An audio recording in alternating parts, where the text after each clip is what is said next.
ভালো, কারণ ধীরে ধীরে ওইখানে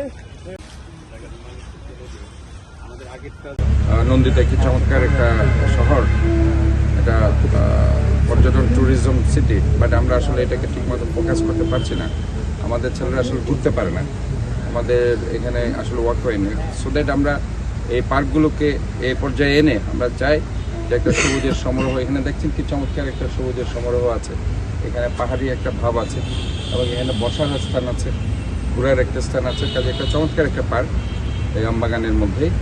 আমরা আসলে এইটার নামকরণ, আমি যেটা বলতে চাই যে বৈষম্য বিরোধী আন্দোলনে আমাদের অনেকেই শহীদ হয়েছে, কিন্তু আমরা এখনো পর্যন্ত কারো নামে কোনো পার্ক এখনো দিতে পারিনি। তা আমরা চট্টগ্রামের যে প্রথম যে শহীদ হয়েছে শহীদ ওয়াসিম, আমরা শহীদ ওয়াসিমের নামে নামকরণ করে আজকে থেকে এটা শহীদ ওয়াসিম পার্ক হিসাবে আমি সেটা ঘোষণা করছি। এই পার্কের নাম হবে আজকে থেকে শহীদ ওয়াসিম পার্ক।